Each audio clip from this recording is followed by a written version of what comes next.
Залуусын телевиз үзэгч та бүхэндээ энэ өдрийн мэдээллийн хөтөлбөрийг сонирдуулж байна. Залуучуудын хөдөлмөр эрхлэлд гарааны бизнесийг дэмжих хөтөлбөрийн стартап буюу гарааны бизнесийг дэмжих арга хэмжээ болж өнгөрлөө.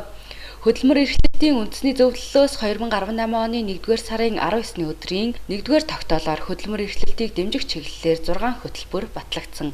Үүний нэг хөтөлбөр болох залуучуудын хөдөлмөр эрхлэлт гарааны бизнесийг дэмжих хөтөлбөрийн стартап арга хэмжээг хөдөлмөр халамжийн үйлчилгээний газар, хөдөлмөр халамжийн ерөнхий газрын даргын батлагдсан эрх бүхий байгууллагын жагсаалтанд багтсан West Method хувьцаат компани дэргэдэх бизнес инновац хөгжлийг дэмжих төвтэй хамтран амжилттай зохион байгууллаа. За өнөөдөр Ховсонбор аймгийн хувьд залуучуудын гарааны бизнесийн төслийг сонгож илруулах үйл ажиллагаа явагдаж байна. За өнөөдөр 7 багийн залуучууд маань төслөө танилцууллаа.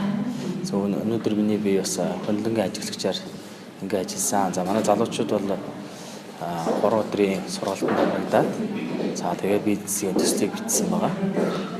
Бас шин санаанууд гарч ирж байна. Ялангуяа одоо сэлбэрээр одон сэлбэрээр юм хийх, за мөн одоо сүүн бүтээгдэхүүн кофе шоп ажиллуулъя. Тийм одоо зөндөө олон төслүүд холбоотой. Энэ өдрийн хувьд бол 20 сая төгрөгийн 2 төсөл шалгах хэрэгтэй. Нэг нь 10 сая, тэгээд нийлээ 20 сая төслөө шалганаа. Өшөө одоо энэ жижиг тусан энэ одоо төслийн үйл ажиллагааны үргэлжлэлээр ингээ явах юм аа. Тэгээд эндээс одоо залуучуудын ажлын байр бий болж орон нутгийн хөгжилд хувь нэмрээ оруулахаа гэж бодож байна.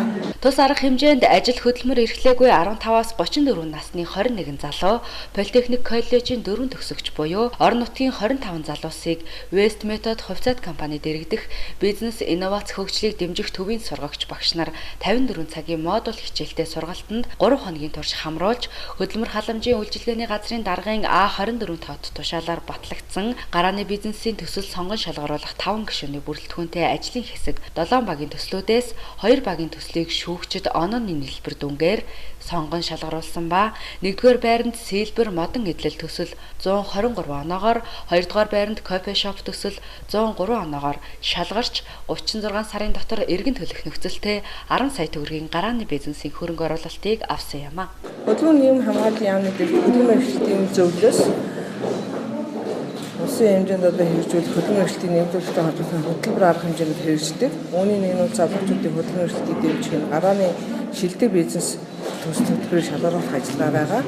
Тэгээ 2017 онд бол Швейцарын хөгжлийн агентлагаар төсөл хэрэгжиж байгаа 5 аймагт энэ төсөл хэрэгжсэн. Энэ оноос эхлээд одоо бүх аймагуудад хөдөлмөр эрхлэлтийг дэмжих сангаас залуучуудын хөдөлмөр эрхлэлтийг дэмжих шилдэг одоо бизнесийн одоо гарааны бизнесийг дэмжих арга хэмжээ хэрэгжин ажиллаж байна. Тэгээ энэ удаа бид нар энэ аймагтаа энэ хөтөлбөрийг хэрэгжүүлэхээр 25 залуучуудыг оролцуулаад 7 бүлэг багтаагаар энэ төслийг сонгон шалгаруулахаар ажиллаж байгаа. Энэ хөтөлбөрийн гол зорилго юу юм бэ гэхэд залуучууд мэргэжлийн боловсролын сургуулийг төгсөгчдөд ажлын байртай болгох, мэргэжлийн одоо бизнесийн санааг нь хөгжүүлэх, ажлын дадлага туршлагатай болгох, тогтвортой бизнесийн тогтвортой одоо байдлын хангалттай санхүүгийн дэмжлэг олгоод өөрөө өөртөө байнгын ажлын байр бий болох гол зорилготой юм аа.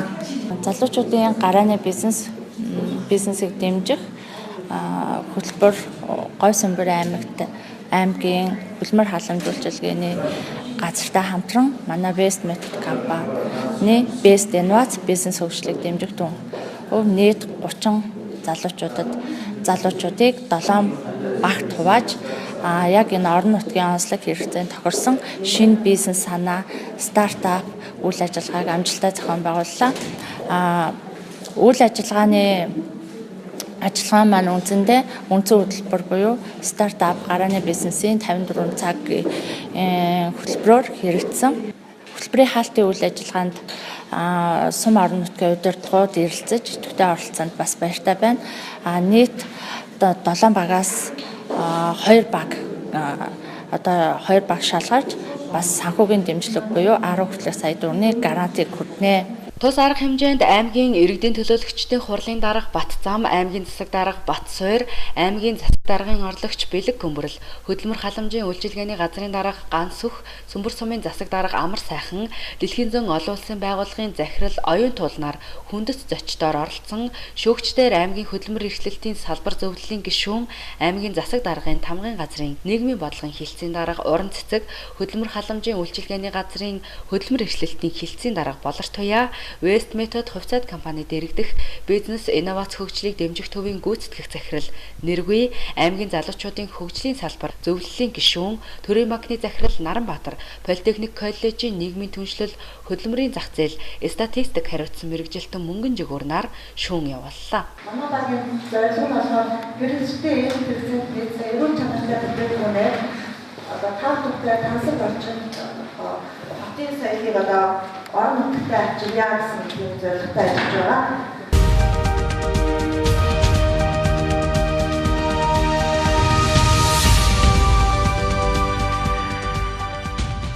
Говьсөнбөр аймгийн засаг захиргаа удирдлагуудын зүгээс аймгийнхаа нийт иргэдэд төрийн үйлчилгээг нээлттэй, ил тод төргөн шуурхай, хамгийн гол нь дэрэгдээс нь хүртээмжтэй хүргэн ажиллах зорилгоор нэлээдгүй олон арга хэмжээ үйл ажиллагаануудыг зохион байгуулсаар ирсэн билээ.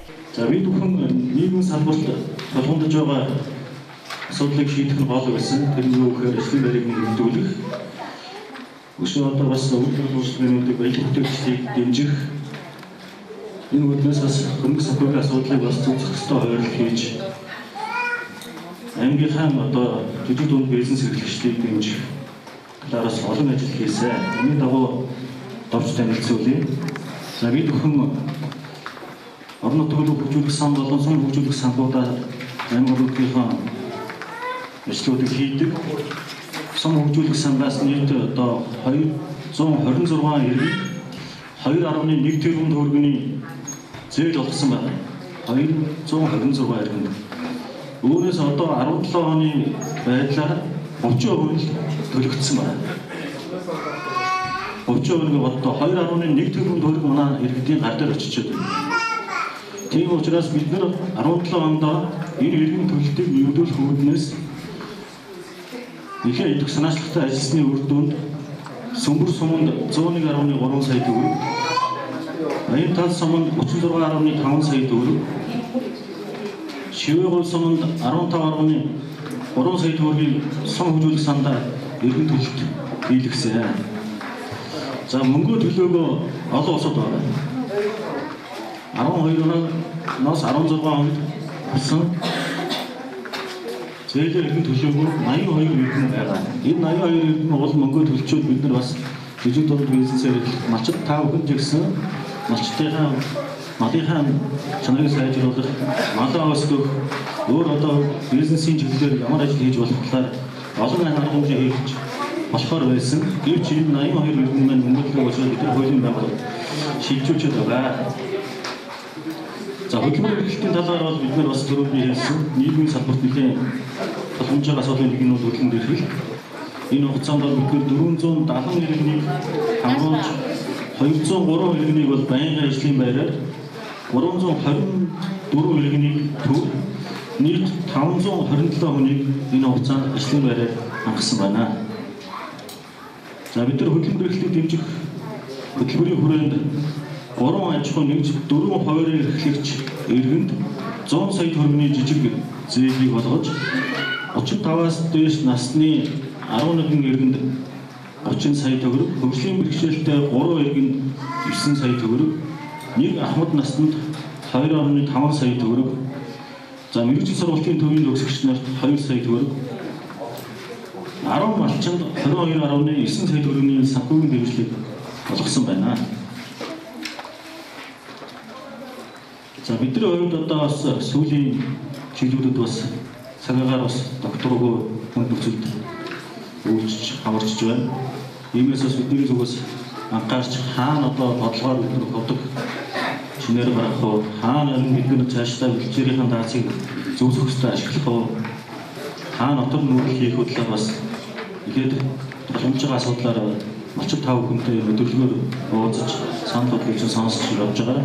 За Сүмбэр сумын 5 дугаар огийн эрдэнэ нийтийн хуралд оролцож мэдээлэл хийж байгаадаа баяртай байна. За миний мэдээллийн агуулга бол 2017 онд хийсэн ажлын мэдээллээсээ та бүхэнд танилцуулъя.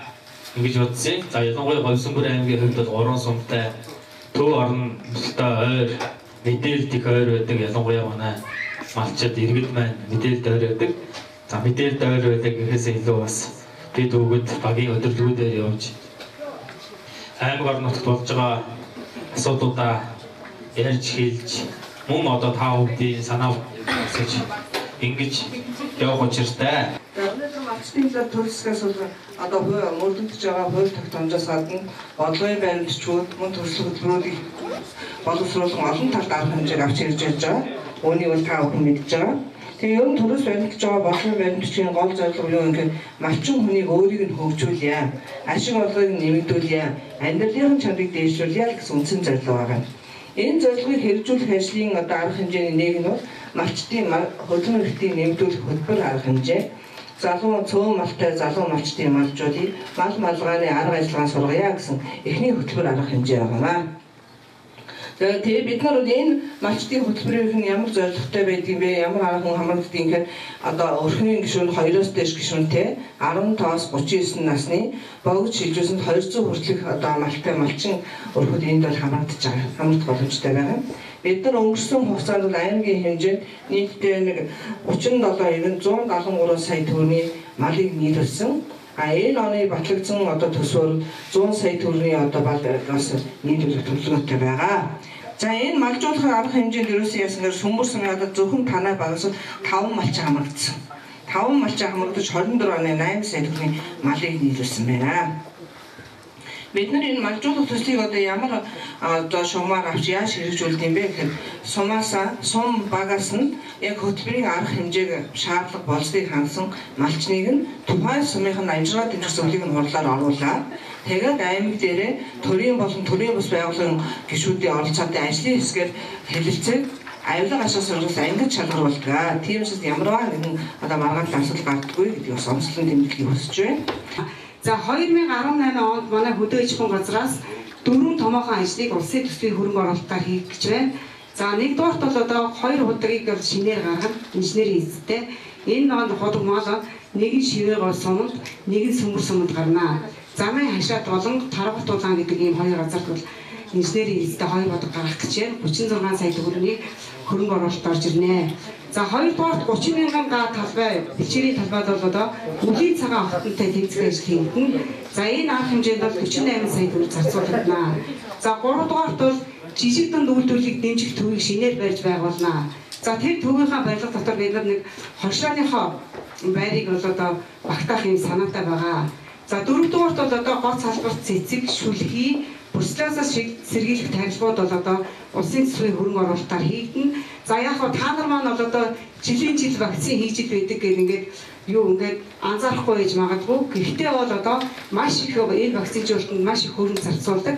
Энэ жил бол 162 сая төгрөг зөвхөн нөгөө мал эмнэлгийн ажил үйлчилгээний нэгжид олох хөлсөн зарцуулагдана. За түүнээс гадна бол одоо вакцинжуулалтын дараа бид нар дархлааныхаа түвшин тогтоолгож үздэг. За манай аймгийн малын инженер бол одоо бүгд чиг вакцинжуулалтаа маш сайн технологийн дагуу ингэж чанартай хийдэг. За энэ дээр аж хамгаалалт өгөөрэй. За дархлааны түвшин сайн байна гэдэг чинь манай вакцин малын инженер сайн ажиллаж байна. Хоёрдугаарт бол одоо өвчнөс сэргийлэгдэж байна гэсэн үг шүү. Энэ дээр бас анхаараарай. За манай аймаг газар зохион байгуулалтын ерөнхий төлөвлөгөө гэж байх ёстой байдаг аймаг болгон.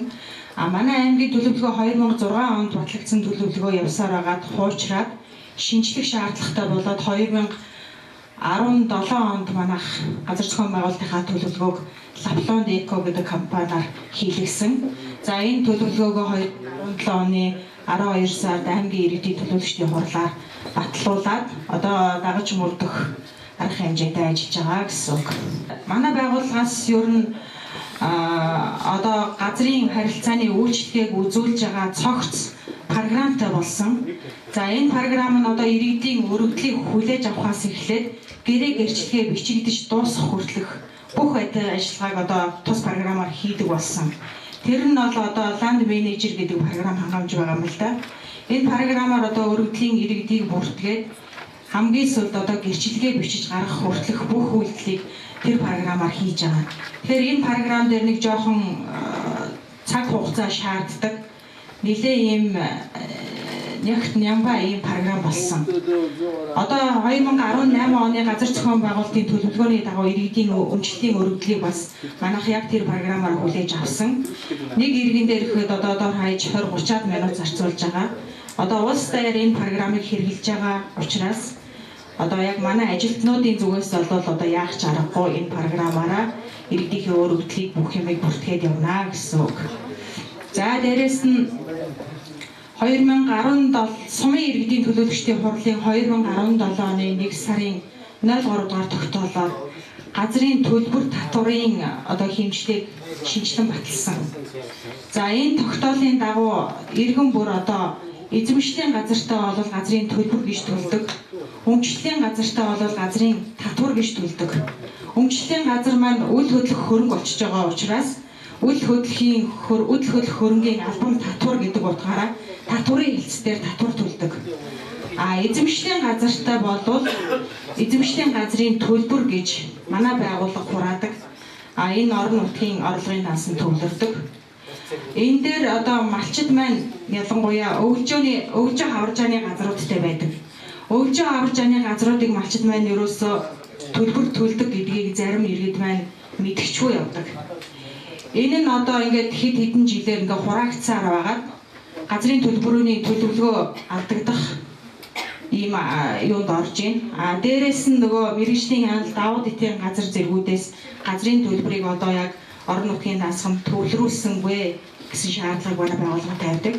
Тийм учраас та бүхэн маань газрын хороо бууцны гэрчлэгээтэй айл болгон газрын төлбөр гэж төлөх ёстой юм шүү. За Сүмөр сумын хамгийн газраас малчтаас гарсан санал хүсэлтийн дагуу сумын мал хамгаалах хөтөлбөрийг боловсруулан сумын иргэдийн төлөөлөгчдийн хурлын төлөөлөгчдөөр хилцүүлэн бодлуулж ажиллаж байна. 2017 онд эрчимдсэн мал аж ахуйн газар тариалангийн үйлдвэрлэлийг хөгжүүлэх, хөдөө аж ахуй хөнгө үйлдвэрлэлийн бүтээгдэхүүний хэмжээг нэмэгдүүлэх бодлого урьж ажиллаж байна. Сумын хамгийн газраас малчтаас сонсож зөвлөгөөнийг 5, 6, 8, 10 дугаар саруудад хөдөөгийн богиодын өдрлөг, 6 дугаар сард гадуучин тэмцээн, 9 дугаар сард залуу малчтын чуулга уулзалтыг одоо зохион байгуулан ажилласан. Энд одоо манай хөдөлмөр халамж үйлчлэгийн газрын бас хамтарч ажиллаж бас маш амжилттай зөвлөгөө болсон. Төрөөс малчтын талаар бодлогын талаар давхарцсан тоогоор 845 малчид иргэдэд бол тайлбарлан танилцуулга хийж ажиллаж байна.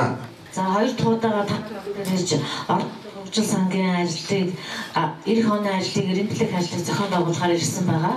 Энэ удаад ямар онцлогоор ирсэн бэ гэхээр манай доктортой амжилгаа төслөөс төрийн Сүмбэр сумын иргэний нийгмийн байгууллагууд орон нутгийн хөгжил санд иргэдийн оролцоог нэмэгдүүлэх гэсэн чиглэлээр манайхаас аваад одоо та бүхэн 3 ногоон бодлоготой хүүхнүүд сууж байна.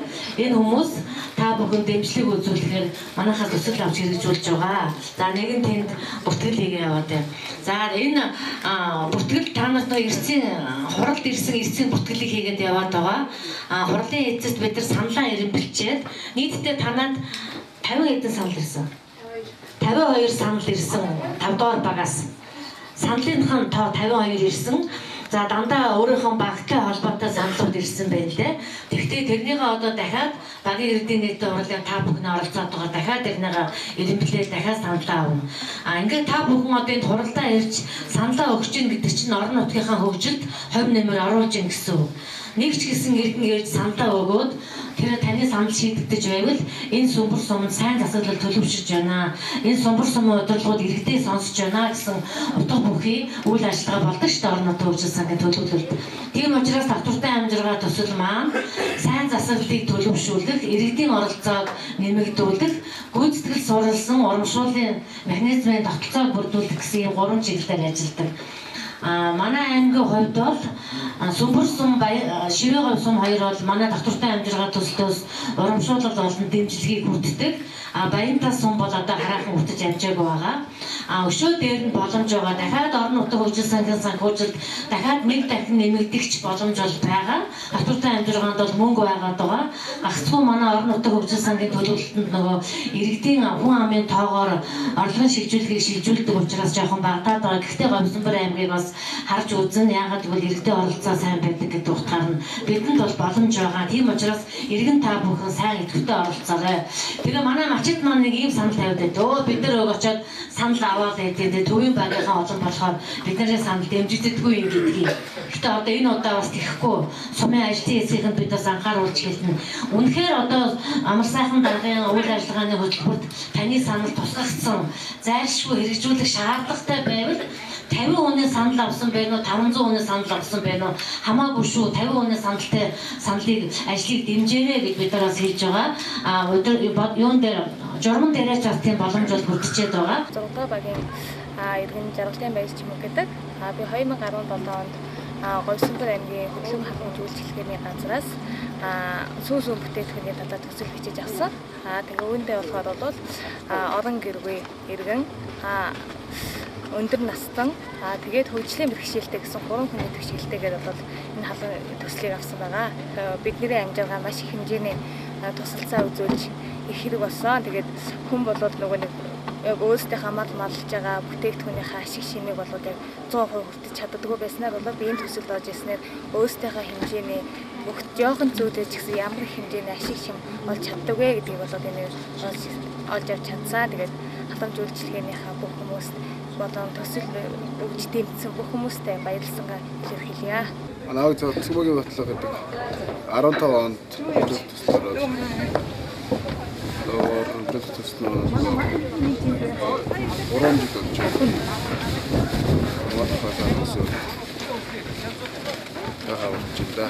Багийн өдөрлөгт аймгийн засаг дарга Батсуур болон сумын удирдлагууд оролцож, иргэдтэй уулзаж, тулгамдж буй болон цаг үеийн асуудлаар санал солилцож, иргэдээс гарсан саналыг цаашид хэрэгжүүлэх ажлын төлөвлөгөөнд тусган хэрэгжүүлэхээр болсон юм.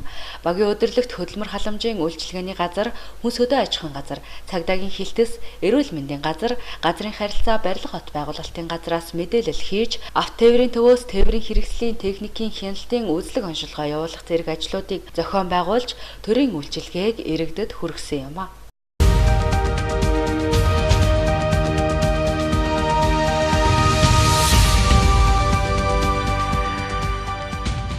Говьсонбор аймгийн Сүмбэр сумын 1-р багийн иргэдэд үйлчлэх өдөрлөг болж өнгөрлөө. Тус өдөрлөгөөр аймгийн хэмжээнд үйл ажиллагаагаа явуулдаг төрийн байгууллагууд нэг цэгээс иргэдэд төрийн үйлчилгээг түргэн шуурхаа үзүүлэх арга хэмжээг зохион байгуулсан юм. 1-р багийн нийт иргэд хөдөлмөрч та бүхэнд өргөн хаврын энэ сайхан өдрийн мэндийг өргөн дэвшүүлье. Төрийн байгууллагын нэг гол ажил бол хийсэн ажлаа иргэд олон түмэндээ мэдээлэх, иргэдийнхээ санал хүслийг авч өдөр тутмынхаа үйл ажиллагаанд тусган хэрэгжүүлэх явдлаа гэж бид үздэг. Энэ арга хэмжээг хэрэгжүүлэх нэг гол үндсэн хэлбэр бол энэ өдөрлөг гэж бид нар ойлгож байгаа. За өнөөдөр Сүмбэр сумын 1-р багийн өдөрлөг хуваарийнхаа дагуу 2018 оны эхний өдөрлөгийг хийхээр бид нэр хорон цогдраад байна. Өнөөдрийн өдөрлөгийн тухайд их онцлогтой өдөрлөг болж байна. Яагаад гэвэл өнөөдөр манай аймгийн нийгмийн бодлогын хэлтсийн харьяа агентлагуудын өдөрлөг бас сая боржигчуулга дээр болсон. За энэ өдөрлөгийн үргэлжлэл ингээд 1-р баг дээр маань үргэлжлээд ингээд явагдаж байна. За мөн түүнчлэн улсын хэмжээнд татвар төлөгчдийн өдөрлөг явагдаж байгаа. За манай аймгийн татварын хэлтсээс мөн өнөөдөр татвар төлөгчдийн өдөрлөгийг хамтран зохион байгуулж байна. За мөн манай 1-р багийн нутгийн дэвсгэр үйл ажиллагаа явуулдаг Чойр өртөөний хамт олон маань одоо төмөр замд нэвтэрч байгаа шинэ техник технологи танилцуулах бас ийм үйл ажиллагаа өнөөдөр явагдаж байгаа. Гэх мэтлэн өнөөдрийн өдөрлөг бол олон байгууллагууд оролцсон. За иргэдэд аль болохоор үйлчлэгийг нэг дороос хүргэхийг зорьсон ийм өдөрлөг болж байгааг та бүхэндээ бас хэлэхэд таатай байна. За ингээд өнөөдрийн өдөрлөгт бид түрүүлсэн манай нийгэм бодлогын хэлтсийн бүх харьяа агентлагууд иргэдэд үйлчлэгийг нэг дороос хүргэж байгаа. Бүх сургууль, соёл цэцэрлэгүүд, эрүүл мэндийн байгууллагууд, за аймгийн эрүүл мэндийн нийгмийн даатгалын хэлтс, хөдөлмөр халамжийн үйлчлэгээний хэлтс, дуугийн боржигн чуулга, нийтийн номын сан, за боржин өв музей зэрэг байгууллагуудад үйлчлэгийг үзүүлэх юм аа. Мөн түүнчлэн 1-р багийн нутгийн дэвсгэр дээр үйл ажиллагаа явуулдаг бусад байгууллагуудаас өнөөдрийн өдөрлөгөөр үйлчлэгийг үзүүлэхээр хорон цогдраад байна. Сүмбэр сумын хэмжээнд Богуудын өдөрлөгөө зохион байгуулагч байна. Өнөөдөр 2018 оны 5 сарын 11-ний өдөр манай Сүмбэр сумын өдөрлөг зохион байгуулагч байна. Тэгээд өдөрлөг дээр одоо олон сайхан давуу талтай иргэдэд хүрч байгаа үйл ажиллагааны зохион байгуулагч байна. Энэ дээр болохоор төрийн байгууллагууд нэг цэгээс иргэдэд төрийн үйлчлэгээ зохион байгуулж дээрээс нь манай 1-р үг маань орон нутгийн 2018 оны орон нутгийн хөгжил санхүүжилтээр хийгдэх саналаа эрбэлж байна. Шинээр цөөх байгуулах иргэдийн одоо 5 дахь бичиг бүрдүүлэх цөөх шинээр зохион байгуулах хурлыг зохион байгуулагч байна. Энэ нь бол 2018-2017 онуудад манай аймаг дээр бол бүтээн байгуулалтын одоо өнгө нэмсэн сайхан үйл ажиллагаанууд бол хэрэгжиж байгаа. Тэгээд 2018 онд гэсэн одоо орон нутгийн хөгжил санхүүжилтээр аймгийн иргэдийн урдын төлөөлөгч, сумын иргэдийн урдын төлөөлөгчдийн маань бас иргэдийнхээ саналаар бас нэлээд чухал асуудлуудыг хөндөж оролцож байгаа. Үүн дээр одоо манай аягны онхрын нуурын асуудал, төмөр замын дан байрнуудын шугам олон асуудлууд, тэгээд гэрэлтүүлгийн асуудлууд ажлууд бол бас зарлагдж байна. Тэгээд цаас одоо үйл ажиллагаанууд нэгдээд явж байна. Тэгээд өнөөдөр аргамжууд маш сайхан аргамжууд байна. За та бүгд энэ өдрийн минь төргий. За би Гомсомбөр аймгийн 1-р багийн 2018 оны 5 төлөөлөгчид багийнхаа өдөрлөгт одоо зориулга оролцож байна. Ингээд өдөрлөгт одоо өөрийнхөө байгууллага болох Монголын цэцлэг холбоо компани Гомсомбөр аймаг дахь холбооны газрын бүтээгдэхүүн үйлчлэгийг сурчлах 2017 онд одоо манай кабель нэвтрүүлэгч тоон системтэй холбоод Оростой холбогдуулан Гомсомбөр аймагт одоо хаант бол хаа үзэхэр юм 80 суугийн юм төхөөрөмжүүдийг бүтэн болгосонтой бас танилцуулж байна.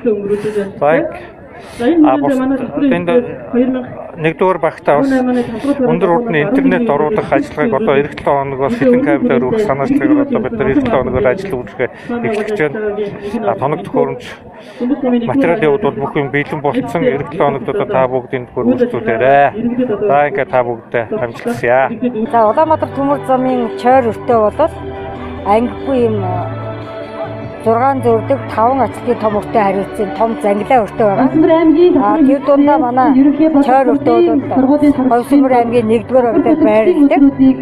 Тэр хэмжээгээр одоо Улаанбаатар төмөр замын чойр өртөөгөр тээвэрлүүлж байгаа ачаа маань болохоор дандаа 1-р багтаас ачигдж байдаг. За манай одоо өртөөгөр бол нүүрс, жойш, төмрийн өдөр, мөнгөний өдөр за байжуулаагүй газрын бүтээгдэхүүнүүд маш их хэмжээгээр ачигдж байгаа. За өнгөрсөн онд манайх бол 5 сая гаруй тонн ачаа ачиж 59 тэрбум төгрөгийг Улаанбаатар төмөр замд төлөвлөсөн байна. За тэр хэмжээгээр манайх одоо оронтой бүтэц зохион байгуулалтын өөрчлөлтийг хийсэн.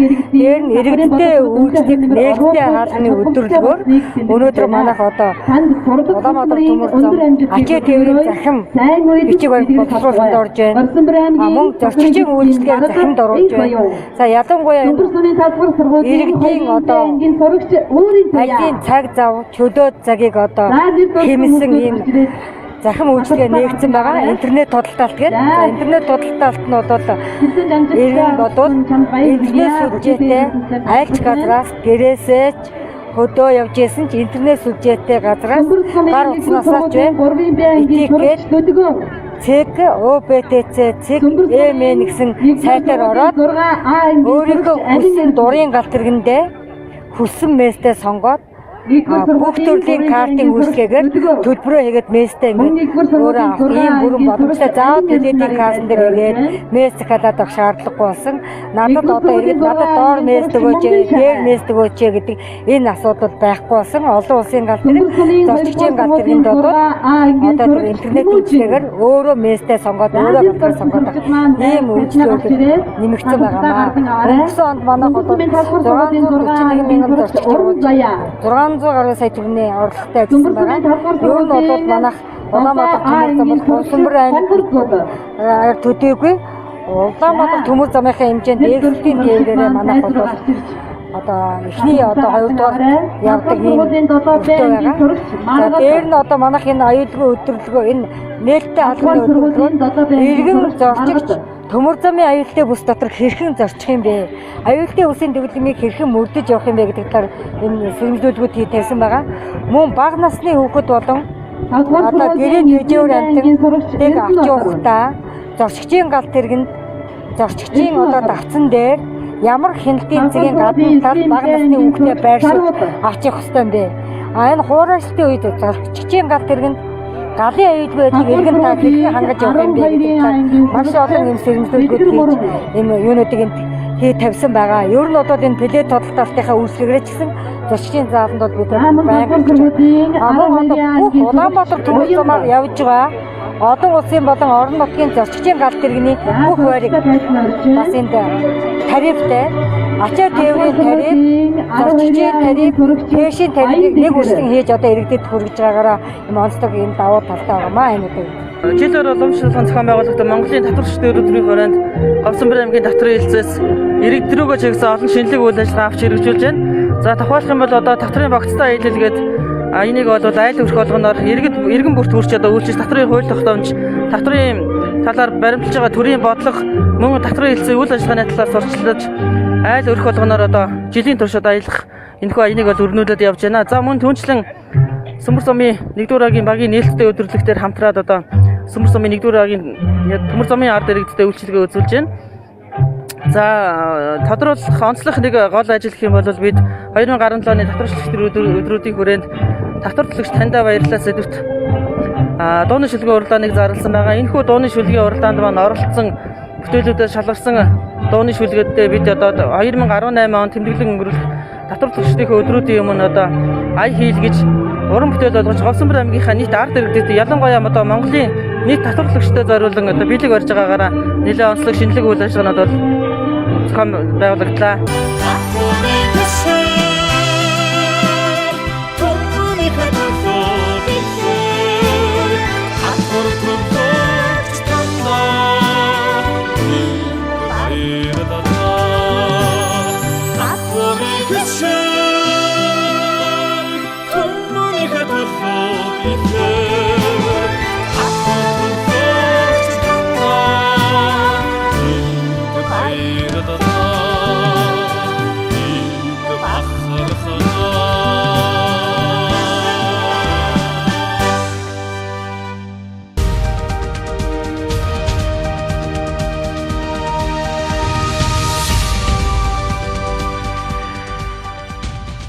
Говьсанбар аймгийн Сүмбэр сумын сургуулийн өмнөх боловсролын 1-р цэцэрлэгээс санаачлан аймгийн хэмжээнд үйл ажиллагаагаа явуулдаг төрийн болон хувийн хэвшлийн цэцэрлэгүүдийн сурагчдын дунд хөгжмийн тэмцээнийг амжилттай зохион байгууллаа.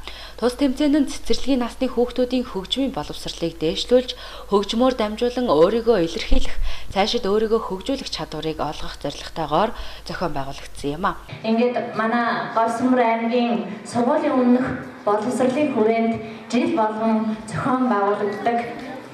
Бид бяцхан хөгжимчид хөгжмийн уралдаа маань маш их хүлээлттэй.